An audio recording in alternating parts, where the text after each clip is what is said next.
Assalamualaikum warahmatullahi wabarakatuh. Perkenalkan, saya Dr. Salma Suroya Yunianti, SHMKN, dosen tetap Fakultas Hukum Universitas Islam Bandung. Pada kesempatan ini, saya akan mendeskripsikan mata kuliah sesuai dengan bidang saya, yaitu Hukum Agraria. Mata kuliah Hukum Agraria merupakan mata kuliah wajib pada semester 3 dengan bobot 2 SKS. Pelaksanaan perkuliahan sebagaimana dituangkan dalam rencana pembelajaran semester atau RPS sebagai dokumen perencanaan operasional untuk memandu proses pembelajaran pada 16 kali pertemuan yang dibagi menjadi 14 kali pertemuan materi dan 2 kali pertemuan, yakni ujian tengah semester dan ujian akhir semester. Capaian pembelajaran lulusan mencakup CPL 2, CPL 3, dan CPL 6. Adapun capaian pembelajaran mata kuliah atau CPMK yang harus dikuasai oleh mahasiswa meliputi CPMK 1, mampu menjelaskan pengertian dan ruang lingkup hukum agraria. CPMK 2, mampu menjelaskan sejarah hukum agraria, konversi hak atas tanah, dan hak atas tanah yang diatur Undang-Undang Pokok Agraria dan Peraturan Pemerintah Nomor 18 Tahun 2021 serta peraturan lainnya yang berkaitan dengan hukum pertanahan di Indonesia. CPMK 3 mampu menjelaskan pendaftaran tanah di Indonesia, dari form dan tanah absente. CPMK 4 mampu menguraikan kasus-kasus pertanahan yang ada di masyarakat. Materi mata kuliah diantaranya konsep hukum agraria menurut Undang-Undang Pokok Agraria, ruang lingkup hukum agraria, sejarah pertanahan di Indonesia, asas-asas hukum agraria, hak-hak atas tanah menurut Undang-Undang Pokok Agraria dan peraturan yang berkaitan, konversi hak atas tanah, pendaftaran tanah, reform dan tanah guntai atau absente. Keluaran dari mata kuliah ini menganalisis kasus atau sengketa hukum pertanahan di Indonesia dalam bentuk artikel ilmiah yang dibuat oleh mahasiswa sehingga dapat dipublikasikan ke dalam jurnal ilmiah. Proses pembelajaran mata kuliah ini menggunakan 3 komponen. Pertama, menyampaikan materi, ilmu, dan informasi kepada mahasiswa melalui ekuliah.unisba.ac.id, lalu adanya interaksi dengan mahasiswa berupa diskusi dan tanya jawab. Dan pada proses pembelajaran interaksi ini menerapkan metode pembelajaran case method atau menganalisis dan mengidentifikasi kasus hukum pertanahan di Indonesia sesuai dengan materi. Dilanjut dengan asesmen atau penilaian guna untuk mencapai tujuan pembelajaran yang dilakukan melalui kuis dan tugas melalui ekuliah.unisba.ac.id serta ujian tengah semester dan ujian akhir semester. Referensi yang digunakan dalam materi pada mata kuliah ini utamanya buku referensi, buku agraria dari Profesor Dr. Lina Jamila SHMH, beserta karangan para ahli lainnya dari hukum agraria atau hukum pertanahan di Indonesia, serta didukung dengan beberapa buku pertanahan lainnya dan artikel ilmiah yang bereputasi agar mahasiswa mendapatkan perkembangan ilmu. Berikut video pembelajaran mata kuliah hukum agraria dengan materi pertemuan kedua, yakni hak atas tanah di Indonesia dan hak menguasai negara. Assalamualaikum warahmatullahi wabarakatuh. Kemarin udah ya dijelasin tentang pertemuan pertama ya. Sekarang kita di pertemuan kedua, jadi kita akan ngebahas selanjutnya. Karena sejarah itu udah dibaca ya. Udah dibacakan kemarin ada 3 sejarah dalam munculnya UPA. Sebelumnya ada apa? Terus pasca masa kemerdekaan, lalu UPA, betul. Nah, hari ini kita akan ngebahas ya, akan belajar tentang kemarin udah ngebahas hak menguasai negara ya. Jadi masih lanjutan dari hak menguasai negara sama dengan kita belajar tentang hak-hak atas tanah Ya. Kemarin kita udah belajar ya hak menguasai negara.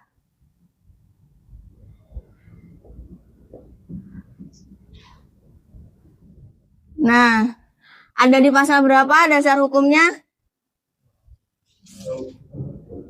Pasal 1, terus? Betul, pasal 2 ayat 2. Nah, jika kalian lihat, ada di penjelasan Undang-Undang Pokok Agraria. Boleh dibuka. Buka UPA lagi. Paling bawah di scroll. Paling bawah itu ada penjelasan namanya. Ketemu nggak? Ya, memori penjelasan atas rancangan Undang-Undang Pokok Agraria. Jika kalian lihat nih, ini adalah penjelasan dari pasal 1 dan pasal 2 itu ada di penjelasan Romawi 1, penjelasan umum Romawi 1, dan penjelasan Romawi 2. Nah, ini di sini ada kata-kata nih, ada kalimat. Pertama-tama dasar kenasionalan itu diletakkan dalam pasal 1 ayat 1.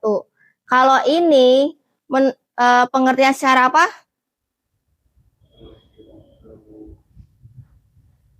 Kemarin kan ada secara umum sama secara sempit. Nah, ini umum, betul. Karena seluruh wilayah Indonesia adalah kesatuan tanah air dari seluruh rakyat, ya. Ini penjelasan dari pasal 1 ayat 1, 2, dan 3. Nah, ini pasal 3-nya. Ada di penjelasan Romawi 2. Sedangkan kalau di asas domain ini sejarah, ya. Jadi penjelasan yang kemarin, kenapa sih berubahnya dari undang-undang Agraris Wet ya 1870 ke Undang-Undang Pokok Agraria, itu dasarnya dari sini.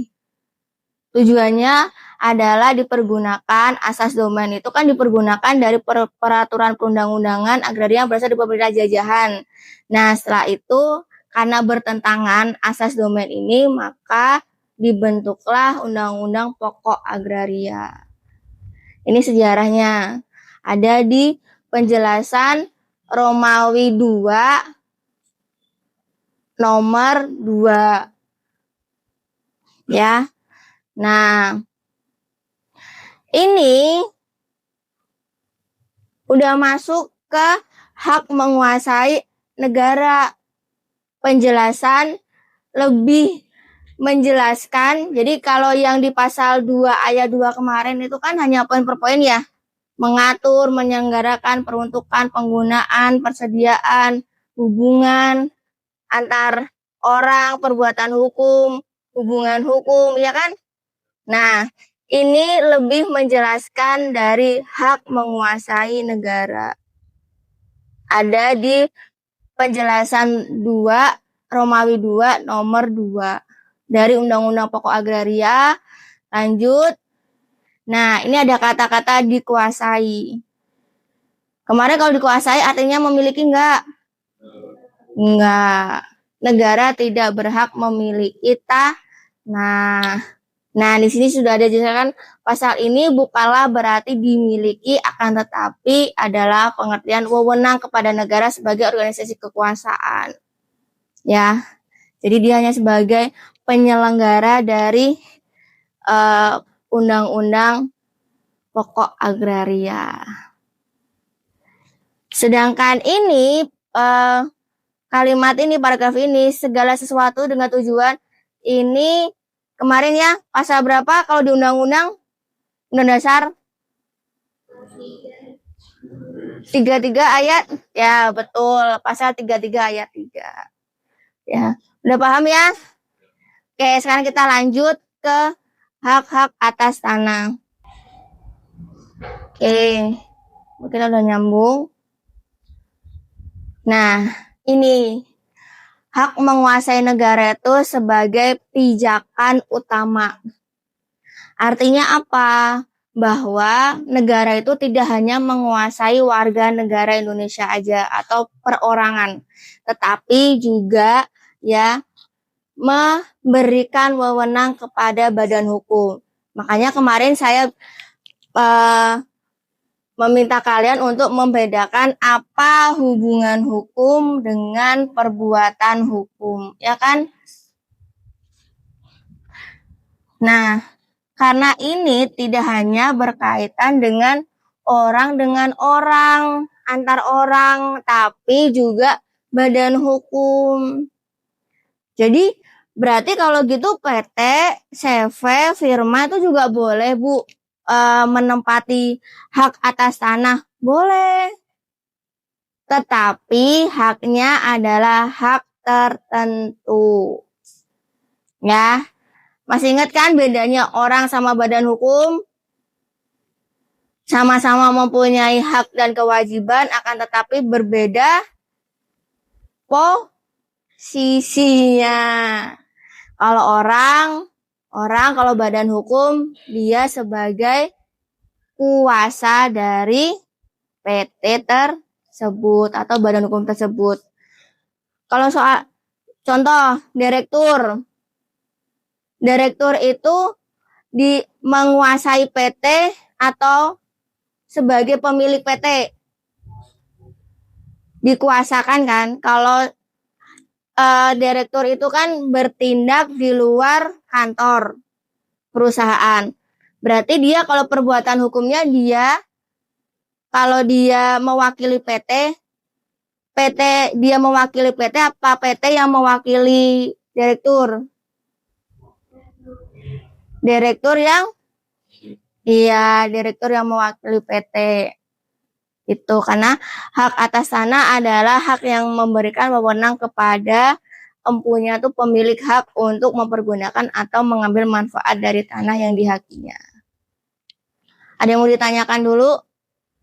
Sampai sini? Belum nemu? Oke. Jadi terakhir kita ada studi kasus ya.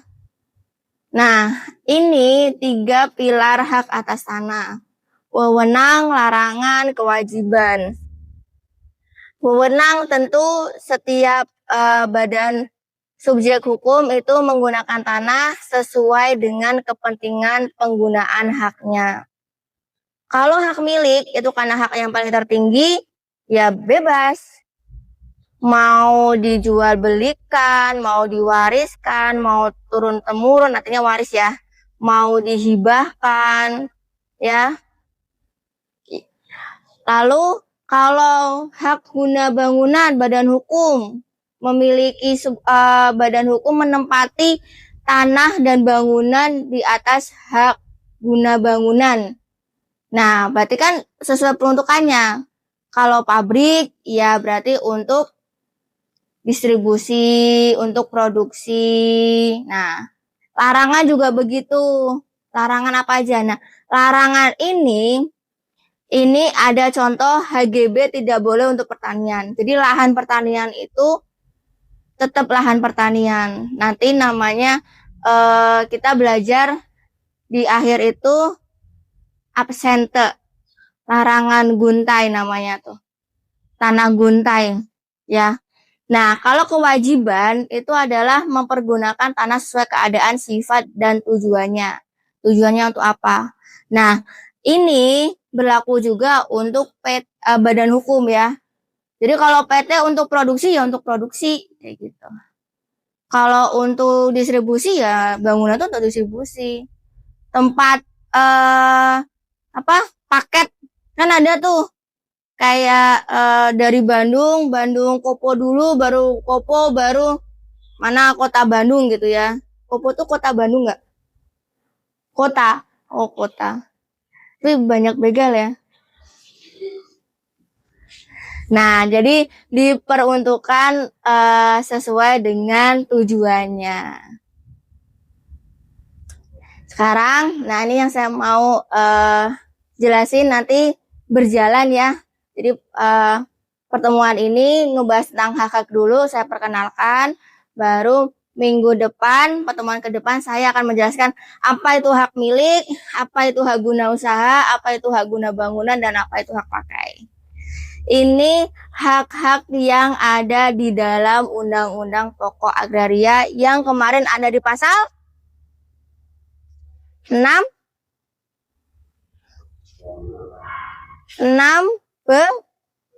16, betul ya. Ada di pasal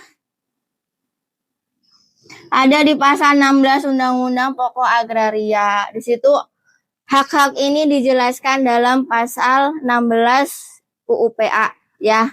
Sedangkan hak gadai, hak guna usaha bagi hasil, hak menumpang, dan hak sewa tanah pertanian itu ada di pasal 53 Undang-Undang Pokok Agraria. Kenapa ini merah? Hak utama dan hak lainnya. Kenapa? Ada yang berani jawab nggak? Nggak apa-apa. Kita diskusi aja. Kenapa nih hak utama nih ada 4? Kok ada hak utama dan hak lainnya? Dan hak sementara?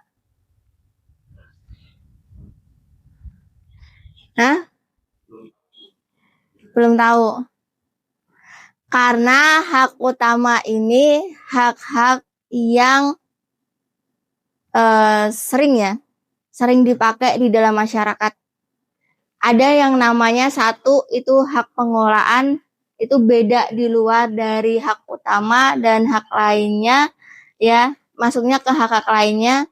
Dan hak sementara tuh karena gini, ini hak yang paling tertinggi ya. Hak paling tertinggi itu artinya hak yang bisa turun temurun, hak yang bisa diwariskan. Sedangkan hak guna usaha ini, hak guna bangunan dan hak pakai itu peruntukannya biasanya untuk badan hukum. Dan kalau hak pakai itu untuk warga negara asing.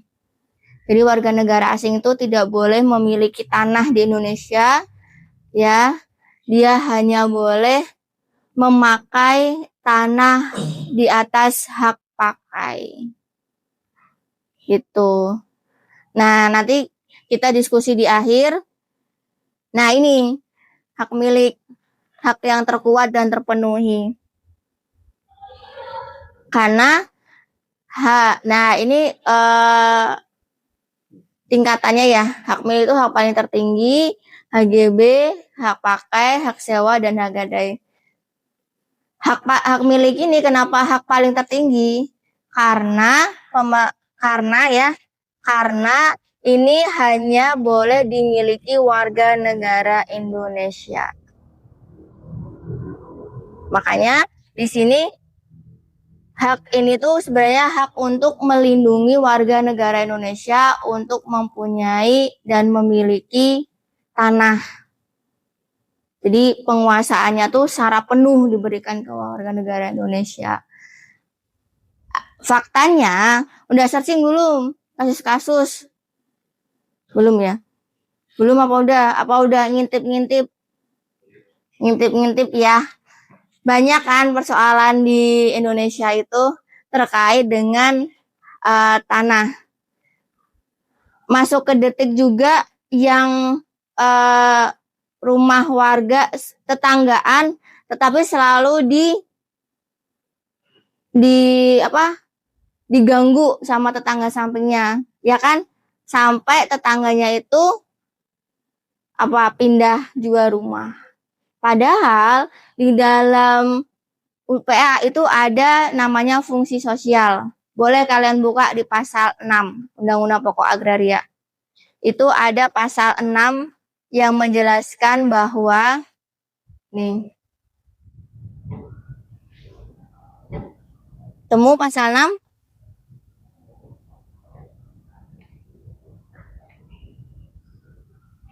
Apa bunyinya? Nah, fungsi sosial. Apakah ada penjelasannya yang di bawah tadi? Penjelasan pasal 6?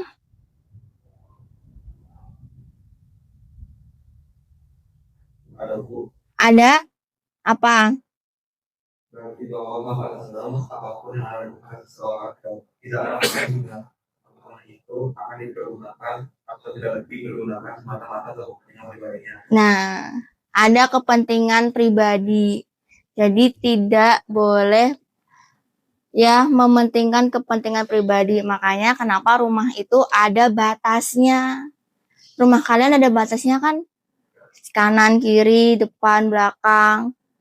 Nah, itu karena apa? Karena fungsi sosial. Ini tidak hanya hak milik tetapi semua hak, ya. Kenapa bangunan di perkantoran itu juga punya batas, ya? Ya karena fungsi sosial. Nggak mungkin BJB dari sana sampai sana. Kan bisa ditingkat, ya kan? Nah, oke. Kita lanjutkan.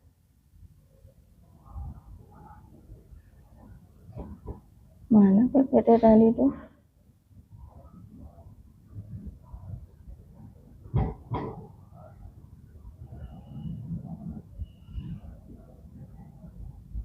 Nih ya. Nah, yang sekarang saya akan diskusiin sama kalian adalah tentang nih. Ya. Kemarin udah belajar ya hubungan hukum sama perbuatan hukum. Betul? Masih inget ya? Masih, alhamdulillah. Jadi selalu diingat ya hubungan hukum dan perbuatan hukum. Saya mau nanya. Ketika ada WNA ya masuk ke Indonesia,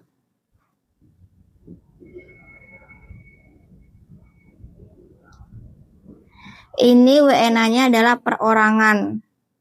Perorangan itu satu. Dan dia ingin punya usaha. Ingin punya usaha di Indonesia.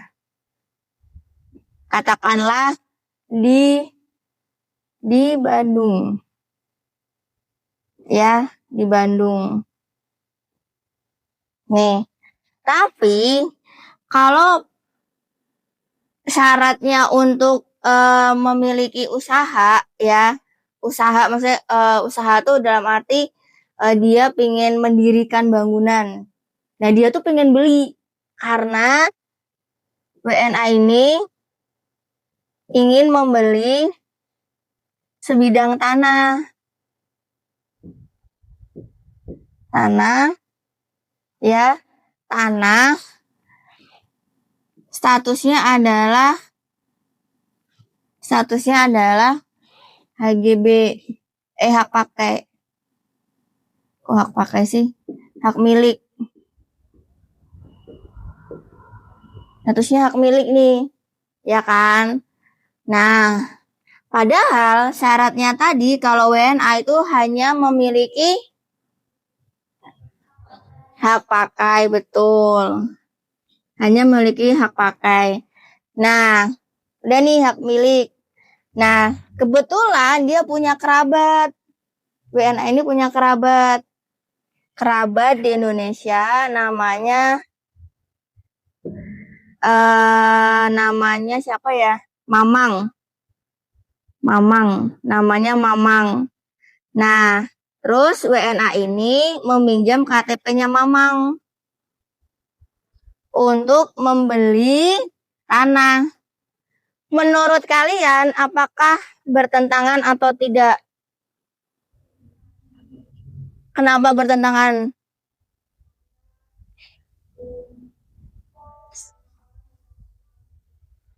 Atas nama orang, bukan atas nama. Oh, oke. Betul. Ada lagi pendapat lain? Dia meminjam KTP nih.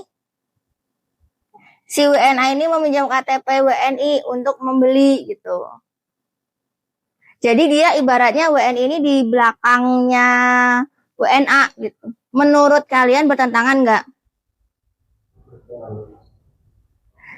Kenapa? Punya milik cuma WNI doang, Bu. Kalau WNA cuma boleh punya pakai. Ya, Di pasal 21 UPA. betul. Gak salah. Ada lain? Ini dalam hal pinjam nyawa tanah ya.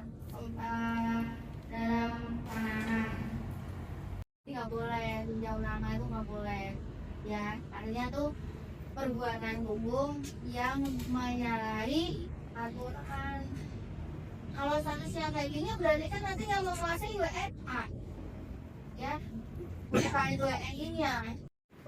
Untuk perjanjian nominal sendiri itu gimana tanggapan pemerintah ke warga negara asing tersebut, dan apa yang terjadi setelah kondisi tanah tersebut, jadi gimana untuk kondisi tanah ini? Oke. Kalau pinjam nama, ini kan kasusnya kan perbuatannya pinjam nama ya. Karena apa? Penyeludupan hukum boleh, WNA-nya yang diuntungkan, ya, tapi merugikan warga negara Indonesia. Begitu namanya perjanjian. Ini adalah dinamakan perjanjian nomini.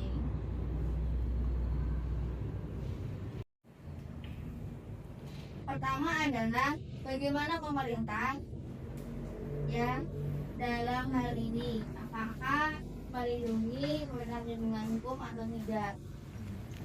Menurut hemat yang saya baca dalam artikel ini ya, itu adalah bahwa pemerintah itu belum memberikan rasa perlindungan hukum bagi warga negara Indonesia. Pertama,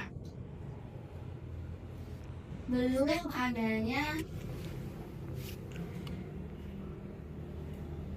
memberikan perlindungan hukum. Bentuknya aja deh, bentuknya. Jadi kesimpulannya adalah pemerintah belum memberikan perlindungan hukum yang pertama, lagi tetap menjadi hak milik, tapi faktanya adalah yang berjalan adalah WNA. Itulah yang namanya perbuatan hukum yang tidak sesuai dengan aturan atau penyuluhan hukum.